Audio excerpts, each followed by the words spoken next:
Caros amigos aqui do canal Via Romana, eu sou o professor Rafael Queiroz. Nesse vídeo de hoje, pessoal, nós vamos tratar do contexto da Nicarágua, essa crise que hoje acontece por lá, e vamos tocar sobretudo na relação do Estado nicaragüense com a Igreja Católica.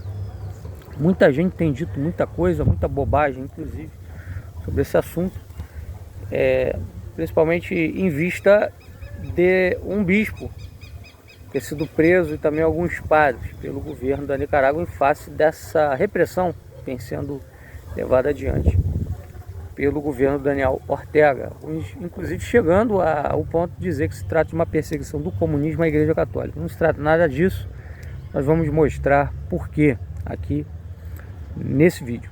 Mas antes de passar a temática propriamente dita do vídeo de hoje, eu queria anunciar para você, caro amigo que nos acompanha aqui, nós estamos vendendo dois materiais de estudo, dois materiais de cunho acadêmico, e que eu cheguei até a anunciar no vídeo aí alguns dias atrás, e volto a fazer propaganda desse material aqui nesse vídeo, tá? Então são dois materiais, um sobre guerras na história, que é um material introdutório a esse assunto, a história militar, ou seja, você que quer aprofundar sobre história militar, importante ter um guiamento. Então esse material foi justamente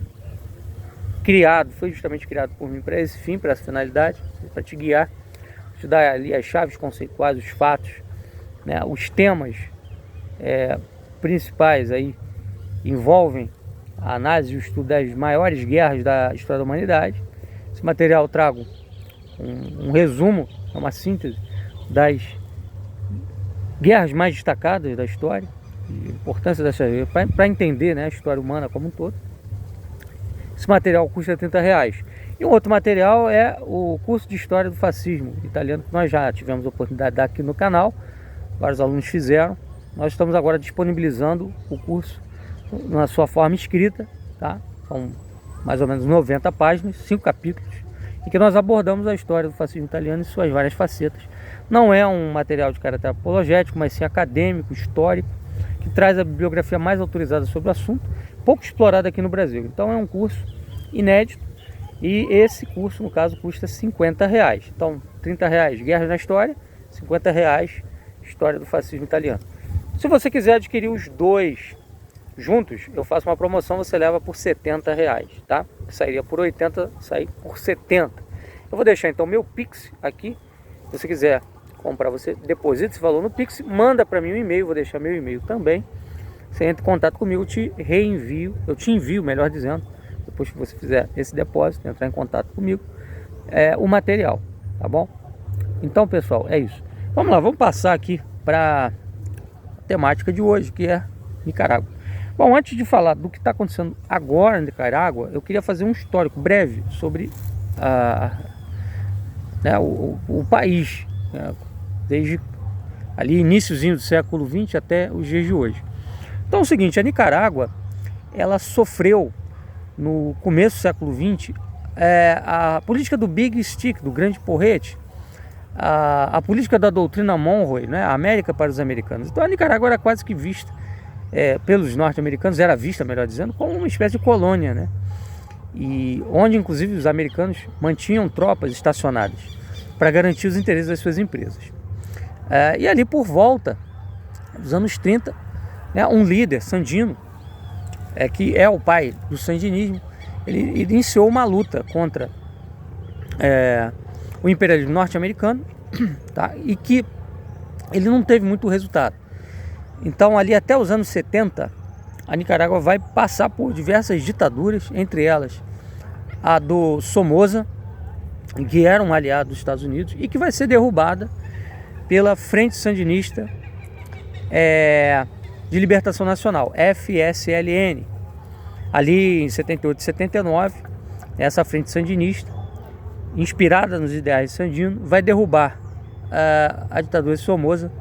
E quem vai entrar no governo, quem vai entrar no poder é o Daniel Ortega, que é o atual presidente da Nicarágua. Então nos anos 80, a Nicarágua vai passar por uma revolução sandinista, em que os sandinistas eles vão compor um governo onde você vai ter os sandinistas, tá? Você vai ter comunistas também dentro desse governo, e você vai ter católicos de esquerda, o pessoal da Teologia da Libertação. Inclusive 2 padres, né, serão ministros desse governo sandinista. Um deles o Ernesto Cardenal, que foi ministro da Cultura, e o irmão dele, agora não me lembro o nome, mas que foi ministro da Educação, era um jesuíta também. Então o sandinismo não era exatamente um governo comunista, né? Tinha comunistas dentro do governo, sim, mas não era um governo comunista, porque ele não fez uma coletização dos meios de produção. Ele apenas fez uma reforma agrária, em que ele coletivizou parte das terras, isso é fato, e montou também uma série de cooperativas, né, empresas agrícolas tocadas aí por gente ligada ao governo, tá? Nessa época, né, da Revolução Sandinista, o país era um país que tinha uma taxa de analfabetismo muito alta, e com a política do governo conseguiram combater o analfabetismo. Eles avançaram em vários aspectos, seja no campo econômico, seja no campo social. E naquele período você tinha o Ronald Reagan como presidente dos Estados Unidos, que lançou uma ofensiva para tentar derrubar de vez quaisquer tipo de governos anti-americanos, anti-imperialistas e socialistas, comunistas pelo mundo, tá? E a Nicarágua ela foi um polo de luta das forças norte-americanas no sentido de tentar impor de vez, né, a sua hegemonia, que é o que vai acontecer ali em 89 com a queda do Muro de Berlim, né, a queda do comunismo no leste europeu, e depois a queda da União Soviética. Os Estados Unidos vai se tornar hegemônico. Vamos ter um contexto de unipolaridade, que é fruto direto das políticas do Reagan. O Gorbachev morreu essa semana, né? Foi também produto disso daí. Quer dizer, ele começou a fazer uma abertura lá na União Soviética, em boa parte graças à influência do Reagan sobre ele, e isso tudo resultou, né, no fim da Guerra Fria. Então nos anos 80, o que se formou ali na Nicarágua? Um movimento chamado os Contras, que eram capitaneados pelos Estados Unidos, tá?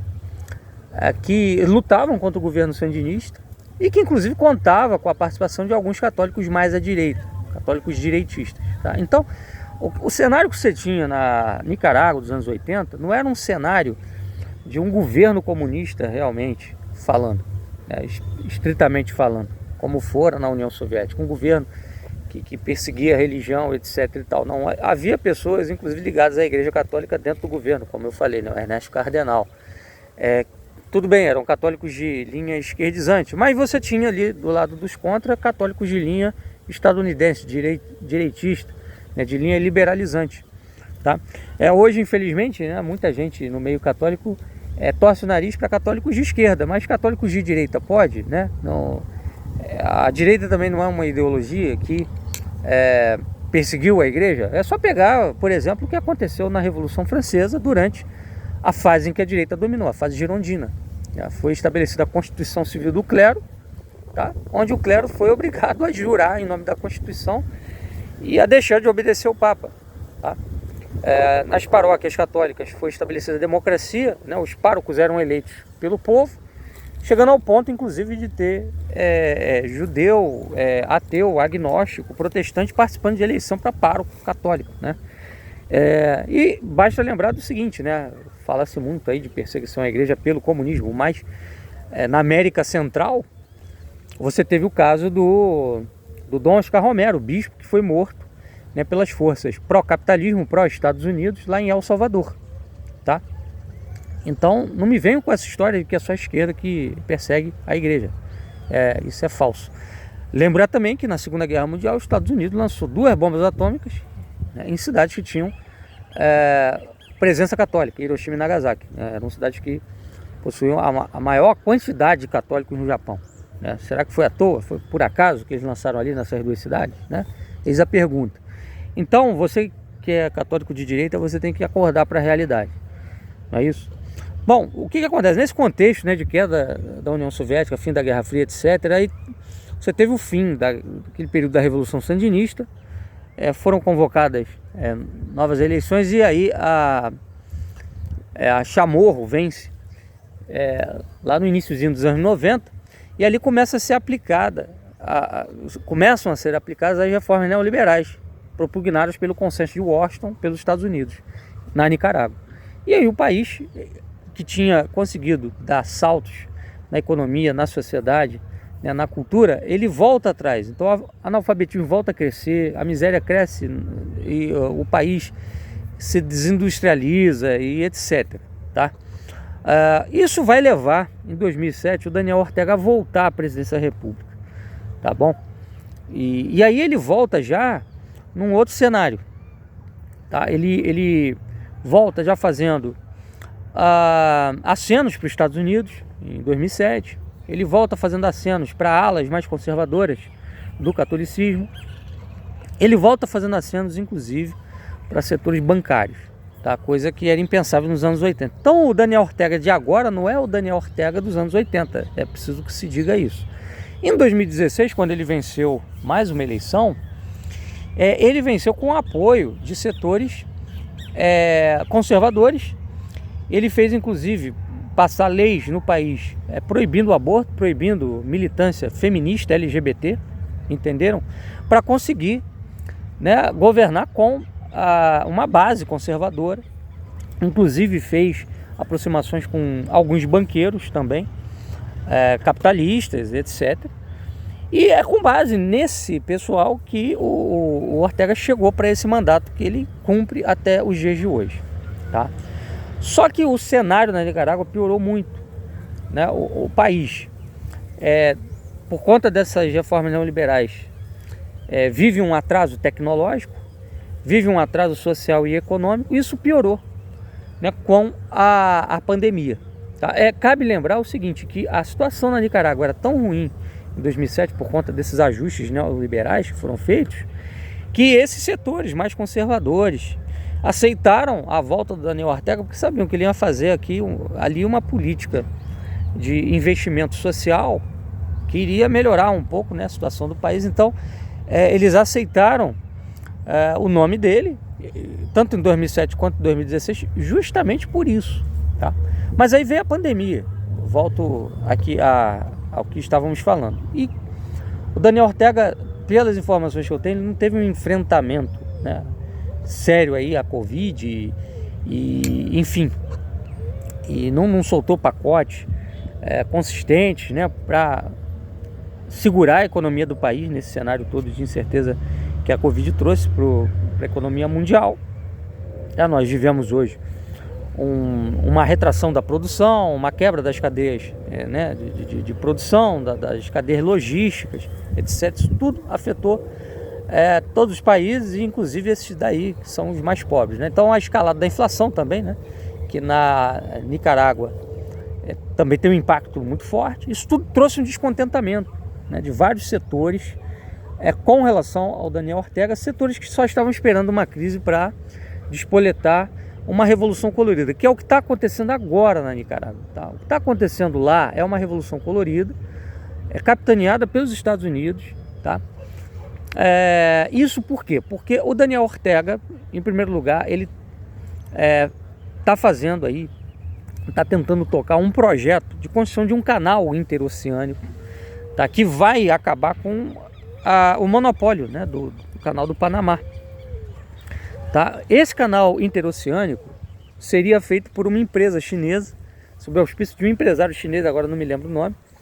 Ou seja, é um projeto de fortalecimento ali de uma plataforma chinesa na América Central que ameaça diretamente os americanos, né? Que tem um controle da navegação interoceânica ali pelo canal do Panamá. Quer dizer, se esse canal for feito na Nicarágua, né, vamos dizer assim, o status quo ali da América Central, que sempre foi muito favorável e é até hoje aos Estados Unidos, muda completamente, tá?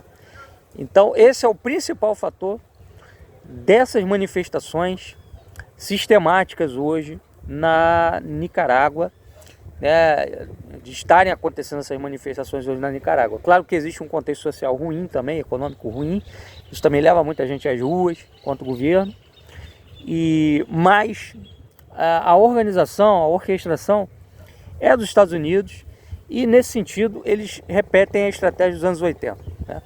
Como fizeram com os contras dos anos 80, cooptando gente ali da burguesia e de alas mais conservadoras do catolicismo. Eles estão fazendo agora a mesma coisa, tá? Esses bispos aí, esse bispo que foi preso, esses padres que foram presos, eles são dessa linha, são de uma linha mais conservadora, tá? Estão alinhavados com esses interesses aí norte-americanos, tá? Infelizmente é uma realidade que tem que ser trazida à tona. Rafael, você então apoia o que o Daniel Ortega tem feito contra clérigos? Não apoio. Pelo contrário, eu repudio esse tipo de estratégia que ele tem usado. Eu considero ruim, péssima essa posição de alguns clérigos que se alinham a uma posição mais à direita, né? E até falava isso ontem com algumas pessoas, que assim, o papel do clero católico é ou militar por um Estado confessional, o Estado católico, o papel do clero na política, ou então, né, formar um partido católico para lutar por pautas, né, morais e religiosas da igreja no plano político. Né? Mas não, hoje o que se faz? Né? Um lado fica aí se envolvendo com a esquerda, que são os padres da teologia da libertação, e outros, né, se envolvem com a direita, que é o que acontece aqui no Brasil, né? Tem padre apoiando o PT, padre apoiando o Bolsonaro. E não é nada disso que a gente precisa. Mas é claro que a atitude do governo é deplorável, porque a igreja, ela deveria gozar de imunidade perante os poderes civis, porque a igreja é um poder espiritual. Então um padre, um bispo não podem ser presos por um presidente da república, por mais, né, que eles sejam agentes de uma revolução colorida. Quer dizer, aí nesse caso, né, o governo tem que encontrar outras medidas, outros mecanismos para tentar chegar a uma solução desse problema, tá? Um outro ponto que queria deixar claro aqui também, né, que o Daniel Ortega, ele, é verdade, tem feito prisões, aí, pessoas têm sido assassinadas, é verdade, pela polícia nicaragüense, mas não se trata de forma alguma de um governo comunista que ele estaria tentando implantar na Nicarágua. Por quê? O Daniel Ortega recentemente ele tentou passar uma reforma da Previdência de caráter liberal, né, onde ele aumentaria o tempo de contribuição e o índice de contribuição. Isso é tipicamente uma reforma de cunho neoliberal, tá? E isso também foi uma das coisas que desencadeou manifestações nas ruas, né? Então junta muita coisa, junta interesses americanos, juntam insatisfações da população com o cenário econômico e social do país, junta essa questão da Previdência, para criar o cenário propício para uma revolução colorida, derrubando aí o Ortega. Certamente seria colocado alguém mais alinhado aos americanos e que impediria a construção desse canal interoceânico. Então esse é o contexto, pessoal. Não se trata de forma alguma de a perseguição de um governo comunista à igreja. É claro, esses atos que o governo realizou contra esses clérigos, nós devemos repudiar, são deploráveis, mas não são atos cometidos sob o auspício do comunismo, pelo contrário, né? E então era isso que a gente tinha para dizer, tá bom? Até a próxima, um abraço, fiquem com Deus.